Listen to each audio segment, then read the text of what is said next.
Salvatore Giuliano, tokoh terkenal dari Sisilia pasca Perang Dunia Kedua, terlibat dalam kegiatan pasar gelap, hidup sebagai bandit, terlibat pada perampokan, penculikan, dan melawan kepada dunia politik.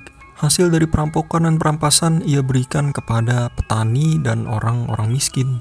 Lalu warga di sana memandangnya sebagai Robin Hood dari Itali. Benarkah Salvatore Giuliano membela rakyat?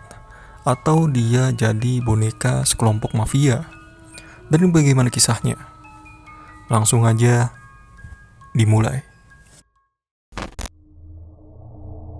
Salvatore Giuliano lahir dari keluarga petani miskin di pantai barat Sisilia. Pada tahun 1935, ia putus sekolah.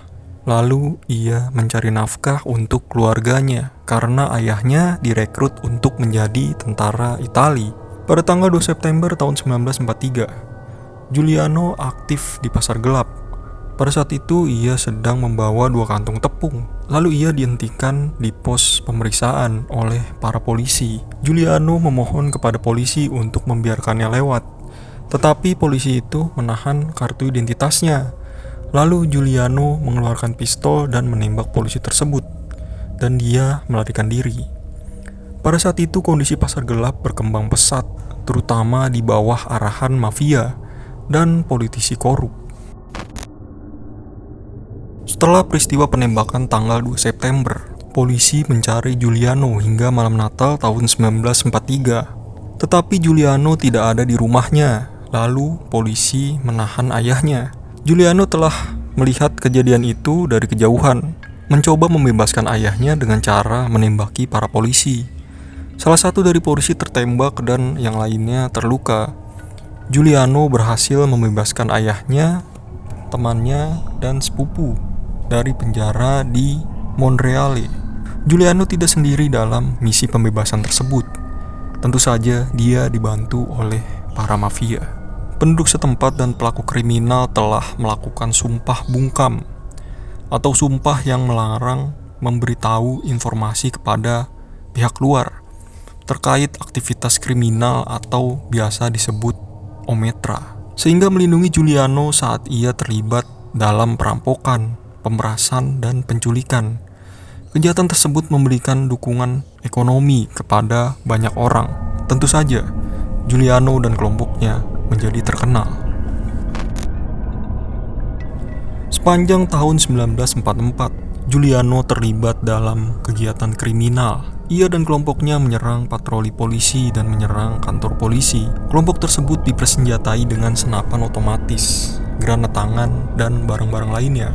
Bahkan persenjataan tersebut tidak dimiliki oleh polisi setempat. Giuliano menjadi bandit paling terkenal di Italia. Di mata orang Sisilia, dia menjadi sosok yang mirip dengan Robin Hood. Hasil rampokannya dan perampasan diberikan kepada para petani dan para orang miskin. Selama periode ini, Giuliano menjadi pendukung setia gerakan kemerdekaan Sisilia. Beberapa pendukung bahkan menginginkan Sisilia menjadi negara bagian ke-49 Amerika Serikat. Pernyataan tersebut dipengaruhi oleh banyaknya orang Sisilia yang tinggal di Amerika. Giuliano diangkat menjadi kolonel di pasukan separatis ini, tetapi keadaan tatanan politik Italia menghancurkan rencananya, dan mafia sendiri menggagalkan gagasan separatis tersebut. Kejahatan Giuliano yang paling berdarah adalah pembantaian yang terjadi di Potrella della Ginestra pada hari buruh tahun 1950. Petani dan pekerja sedang memperingati kemenangan pemilu Partai Kiri pada April 1947 setelah memperoleh 30 suara dari 21% suara Partai Demokrat Italia. Kelompok Giuliano melepaskan tembakan ke arah kerumunan, dan itu tindakan yang tidak disengaja oleh anggotanya. Pembantaian pun terjadi dan 11 pekerja tewas serta 33 luka-luka. Setelah peristiwa itu, Giuliano terus hidup sebagai buronan dan bersembunyi di wilayahnya, serta dia dilindungi oleh para pengikutnya.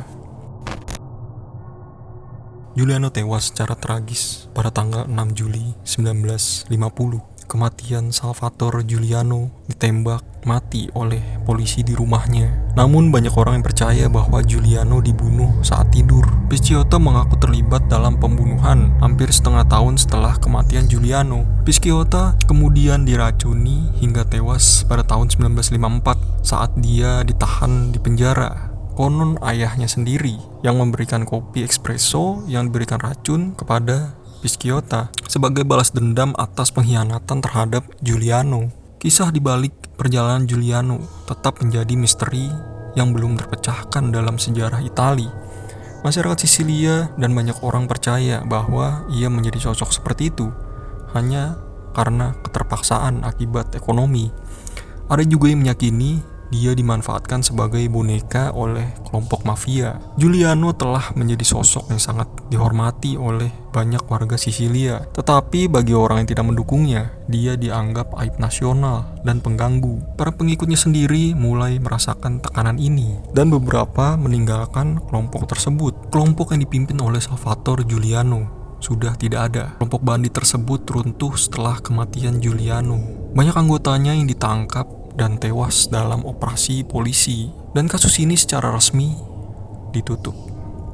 Terima kasih sudah menonton sampai akhir. Kalau lu suka dengan kisah tokoh-tokoh yang cukup menarik gitu ya, lu bisa lihat koleksi video yang ada di channel gua. Dan sampai jumpa di video berikutnya.